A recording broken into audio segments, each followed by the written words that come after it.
बाबासाहेब आंबेडकरांच्या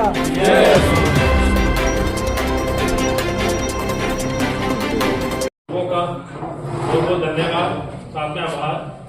तो मेरे साथ आज एनएसवाई के हमारे जो महाराष्ट्र के दोनों चार्जेज हैं, अक्षय क्रांति जी और अर्जुन चपराना, साथ में हमारे मीडिया के जो कोऑर्डिनेटर हैं हमारे साथ हैं,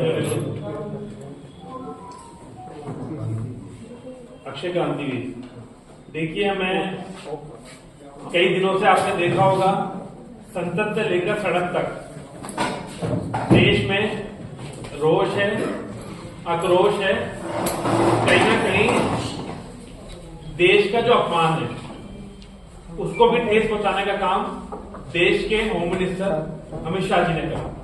आपने संसद में देखा था, खास तौर पर मैं नागपुर में बैठा हूं तो बात करूंगा। नागपुर वही धरती है जिस धरती से अम्बेडकर जी का भी बहुत बड़ा एक जुड़ाव है, और यहां नागपुर में आरएसएस का हेडक्वार्टर भी है।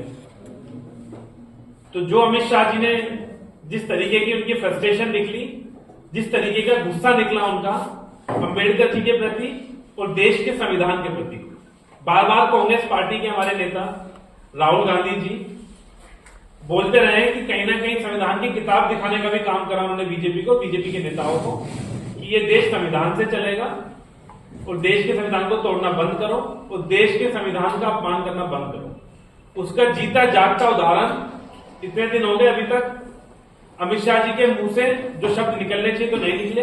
और खास तौर पर जो देश के प्रधानमंत्री हैं, जो विदेश में जाएंगे तो अम्बेडकर जी, महात्मा गांधी जी की फोटो के आगे फूल चढ़ाएंगे और माथा झुकाएंगे, लेकिन जब हिंदुस्तान में आएंगे तो वही, जब अम्बेडकर जी का और महात्मा गांधी जी का अपमान होता है तो नरेंद्र मोदी चुप बैठकर वो तमाशा देख रहे होते हैं। हमारी पूरी कांग्रेस पार्टी की और खास तौर पर हमारी एनएसवाई की मांग है कि या तो अमित शाह जी का इस्तीफा ले लें नरेंद्र मोदी जी, या तुरंत खुद बाहर आकर देश की तमाम जनता से माफी मांगे पूरे बीजेपी के बिहाफ पे। और ये पहली बार नहीं हो रहा, मैं आपको उदाहरण भी दूंगा अभी, ये पहली बार नहीं हो रहा है कि जब देश के संविधान का, बाबा साहब का अपमान करा हो। बार बार बीजेपी के नेताओं से, बार बार बीजेपी के सांसदों से, विधायकों से इस तरीके की टिप्पणियां देखने को मिलती हैं। हमें भी मीडिया के माध्यम से पता लगता है किस तरीके से वो बाबा साहब अम्बेडकर जी का देश के जो रिजर्वेशन है उसको जो बार बार तोड़ने की बात करते हैं, उसको खत्म करने के जो प्रयास करते हैं, उसके उदाहरण मैं आपको बताना चाहूंगा।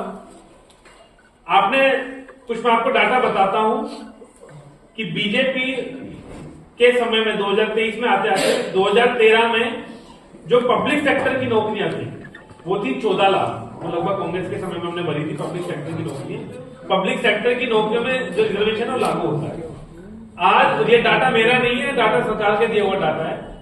आज 2023 तक आते आते ये नौकरियां सिर्फ 8 लाख नौकरियां लगी हैं, 8.5 लाख। और ये नौकरियां क्यों कम करी गई, क्यों इन नौकरियों को प्राइवेटाइजेशन में तब्दील करा गया? क्योंकि नौकरियों में रिजर्वेशन का पालन करना पड़ता है और सरकार रिजर्वेशन के खिलाफ है।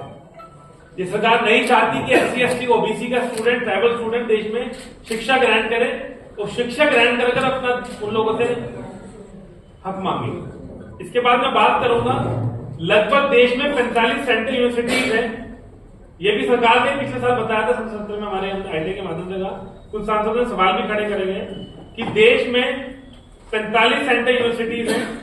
इसके अंदर जो प्रोफेसर हैं, जो टीचर्स हैं, उनका मैं डाटा आपको बताना चाहूंगा। मात्र 1100 वो टीचर है, प्रोफेसर है, जो SC ST OBC से ताल्लुक रखते हैं, जो बैकग्राउंड से आते हैं। यहाँ जो नौकरियां निकली थी, होना चाहिए था 50%। अगर उन 45 यूनिवर्सिटी की, सेंट्रल यूनिवर्सिटीज की टोटल हम प्रोफेसर की बात करें, अगर उसको परसेंटेज में आके तो मात्र 10% प्रोफेसर वो हैं जो SC ST OBC से ताल्लुक रखते हैं। बाकी वो प्रोफेसर SC ST OBC से ताल्लुक नहीं रखते। और बहाना क्या लेती है सरकार? इलाहाबाद यूनिवर्सिटी में देखने को मिला कि ये भर्तियां खाली क्यों हैं। एक बहाना लगाकर उनको नॉन सुटेबल कैंडिडेट बता दिया जाता है, NFS का बहाना देकर उन भर्तियों को रोकने का प्रयास होता है। तो कई उदाहरण आपके सामने है।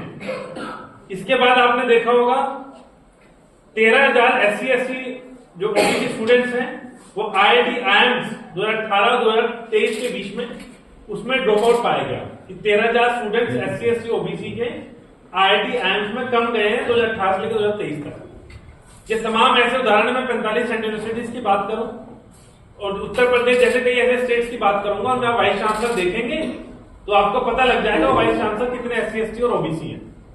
तो बार बार जो RSS की सोच है, जो नरेंद्र मोदी जी की सोच है, उसकी फ्रस्ट्रेशन इतनी बढ़ गई है इनके अंदर। अभी तक तो ये पीछे से वार कर SC ST OBC रिजर्वेशन छीनना चाहते हैं। उसको छीनने का उदाहरण मैंने आपको बता दिया है, जो मीडिया के माध्यम से आप लोगों को बताता हूं कि देश के छात्र छात्राओं को, देश की जनता को भी पता लगे कि यूनिवर्सिटीज के अंदर किस तरीके से प्रोफेसर की नियुक्तियों में उनको बहाना देकर, एक छोटा बहाना लेते हैं कि वो नॉन सुटेबल कैंडिडेट है, NFS का बहाना लेकर वो नियुक्ति रोक दी जाती है, बाद में उसको जनरल में तब्दील करने का भी प्रयास करी जाती है कि किस तरीके से चालू तरीके से SC ST OBC का रिजर्वेशन ये छीनने का प्रयास है। उसी का उदाहरण है कि अमित शाह जी ने फ्रस्ट्रेशन में अंबेडकर अंबेडकर अंबेडकर जी बोलकर बार बार अपमान कर, वो देश के लोगों को कितनी बार बंद करेंगे? हम जय भीम बोलते रहेंगे, हम जय अम्बेडकर बोलते रहेंगे, जय भारत बोलते रहेंगे, कितना भी रोकने की कोशिश कर लें। हम देश के छात्रों के नेतृत्व करते हुए पूरी NSUI और देश के आम छात्र छात्राएं आपके मीडियम के माध्यम से या अमित शाह जी नरेंद्र मोदी जी को बोल देना चाहते हैं कि अगर आपने इस तरीके से देश का संविधान को तोड़ने की कोशिश करी गई, और उसका उदाहरण मैंने आपको दिया है, जो SC ST OBC के मैंने आपको उदाहरण दिए हैं, कि टीचर रिक्रूटमेंट की बात हो, वो पब्लिक सेक्टर में नौकरियों की बात करी जाए, या और भी उदाहरण आपके सामने है, वो फ्रस्ट्रेशन अमित शाह जी के मुंह पर दिख रही है। अमित शाह जी तुरंत बाहर आकर देश से माफी मांगे। नरेंद्र मोदी जी, आपको ऑस्ट्रेलिया जाना हो, लंदन जाना हो, सऊदी अरब जाना हो, दुबई जाना हो, तो आप वहां महात्मा गांधी जी की प्रतिमा पूरी दुनिया में लगी हुई है, वहां जाके सर झुकाते हैं, और वही महात्मा गांधी जी और वही भीमराव अम्बेडकर जी जिन्होंने देश का संविधान बनाया, देश को संविधान के व्याप में चलाने का वादा करो, देश को आजादी मिली, अब और माफी मांगी। वरना वो दिन दूर नहीं जब हमारे देश भर के छात्र छात्राएं नागपुर के अंदर RSS का कार्यालय, उसका घेराव कर रहे होंगे और चेतावनी दे रहे होंगे कि हमारे SC ST और OBC रिजर्वेशन पर अगर आपने दोबारा तोड़ने की कोशिश करेंगे तो छात्र सड़कों पर आए। हमारी यही अपील है, पूरी कांग्रेस पार्टी की भी अपील है, और अब ये अपील मैं देश के छात्र छात्राओं के व्याप पे करने आया हूं कि जो देश के संविधान का, बाबा साहब का अपमान देश के होम मिनिस्टर अमित शाह जी ने करा है, उस अपमान को वापस लाने के लिए, हालांकि अपमान जो शब्द निकल गए वो शब्द निकले वापस नहीं आते, लेकिन नरेंद्र मोदी जी आप बाहर आए, माफी मांगे, और इस तरीके के जो बेहुदा उनकी कैबिनेट में मंत्री हैं उनको कैबिनेट से बर्खास्त करने का फैसला, जब ये सम्मान वापस आएगा। और ये देश संविधान से चलने वाला देश है, ये देश आपकी अपनी जागृति नहीं है, ये आपका अपना घर नहीं है, ये डेमोक्रेटिक कंट्री है, ये सबसे बना हुआ देश है, इस देश में डाइवर्सिटी है, सबका रहने का हक है, अपने हिसाब से जीने का हक है।